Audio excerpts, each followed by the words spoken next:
We start part two with a painting by Paul Baudry, The Wave and the Pearl. I wanted to include a painting in here to kind of give us an understanding of what was considered a good painting and an acceptable painting by the Salon. And again, when we think of the Salon, this is what you would see. You would see all of these kind of neoclassical nudes everywhere with this idealism about them, and of course they all have this come hither look about them as well. Again, we need to think this is very much painted for the male audience much more than anything else, and you can even kind of resonate this as an early form of pornography where the woman is obviously completely naked and really has only one purpose in being there very coldly on those rocks, I imagine. So we look at Olympia from 1863, painted or displayed in the same year at the Salon. And again, this is the point of this painting, is you're going to see this painting in context with all of these other nudes, and that's really the impact that it has. It did appear in the Salon. From my understanding, they had an armed guard around it to prevent people from damaging the painting, what have you. But this is Victorine one more time in the guise of a prostitute rather than this idealistic nude, and very much self-aware there, staring at us again rather than looking off in this kind of come hither way. But even Manet's Olympia was based on a previous painting. It was based on the Venus of Urbino by Titian from 1538. When we look at the posturing, it is almost a direct response to this painting. Not only the woman and how she is sitting, again with her hand over her genitalia in this, I'm covering it, but you're also noticing it because my hand is there kind of device, which we actually see going all the way back to ancient Greece. That's nothing new there. But again, when we look at the different pieces, the different devices in the painting, in Titian's we have that wonderful little sleeping dog. We have these two people in the background, assuming, I believe, looking for clothing for this woman to wear. When we look at the translation by Manet, we've changed the Venus over to a contemporary Venus. The servants in the background have been changed into a black servant in the foreground. And of course, our cute little sleeping puppy dog has been transformed into a black cat that is up on its hinds hissing. Again, these two paintings are almost meant to be seen next to each other. Manet was very famous historical revisionist, if you will, taking paintings from the past and very much changing them over. And again, I think a lot of this was lost on some of the people at the time, but this is the effect of what he's doing.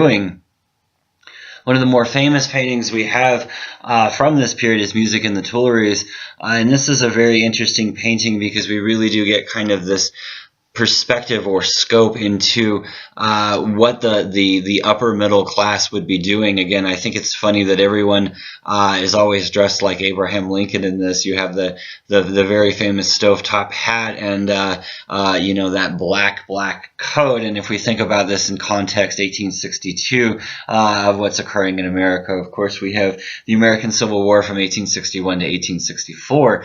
When we look at this, though, many of the people in here are people that were directly from Manet's life. Again, we also have very simple things like this, the Portrait of Baudelaire. That's a print and just a reminder of the complexity that Manet was actually achieving. We mostly look at his paintings, but we do need to remember that he did do printmaking as well, and some of them very, very simple things like the image that we're seeing of Baudelaire. But again, we have that wonderful stovetop hat that must have been all the rage, not only in Europe, but probably and obviously in America as well. It's actually funny, if you look in America, they get bigger and bigger and bigger as we look through Grant's presidency. Also within the scope of his work, we do have just simple things like still lifes as well. Again, we always kind of look at Manet and look at the extraordinary paintings that he did that influenced art history, but this is just kind of a quick little reminder that he did regular or paintings that were non-controversial, we'll say, as well, just rather simple still lifes. And again, when we look at these, a lot of what we view from the still lifes at the time is the complexity of the construction of the painting itself. When we look at how they're layering the paint and applying it, especially as we kind of continue into the Impressionist, a lot of what we see from Impressionism and Impressionist brushstrokes we see directly in things like still lifes, because it's such an easy media to kind of manipulate the paint within. When we look at something like this, it's wonderful because we can see the wonderful details he's able to kind of create with the impasto of the brushstroke, creating these areas of white and also yellow within the flower. And again, we're almost so close to the flower. It's almost borderline Georgia O'Keeffe, but again, when we look at this, the point of this is as much how the construction is made. Look at the leaf over there on the left side of the painting and how you can actually see the brushstroke forming the reeds in the leaf itself. Also, from 1864, we have the Dead Toreador, and this is kind of continuing this obsession or influence of Spanish culture that we have on Manet.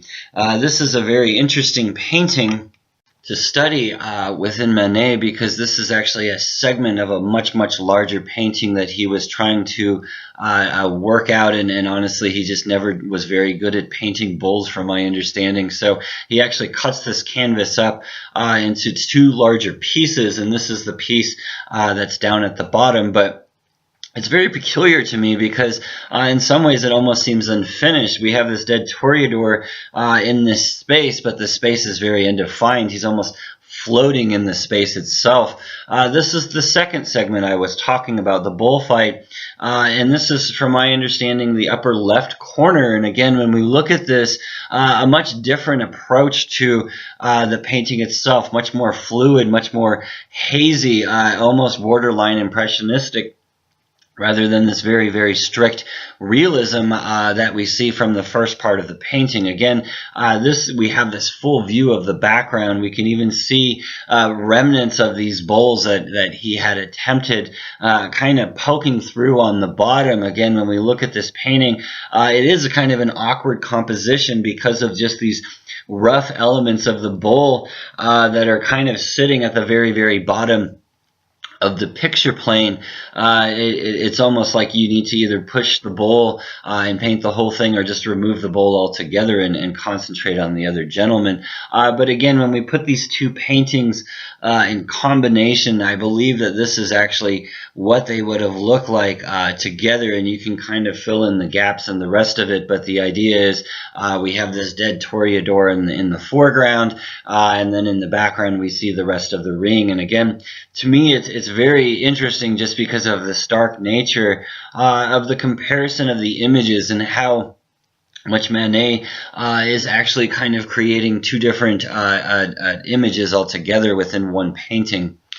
Also from this time period, 1865, we have the Beggars, and when we look at this, this is very much a return to that Courbet-influenced Manet style that we see from very, very early on. The gentleman on the left even looks like someone we might have seen from some of his earlier paintings, and then the figure on the right, a kindly old gentleman who almost looks like Santa Claus has gotten a little bit of a rough treatment with his hand extended forward, asking for money. And again, that's still that very strange gray background where you really don't know, where the figure itself is kind of floating in space.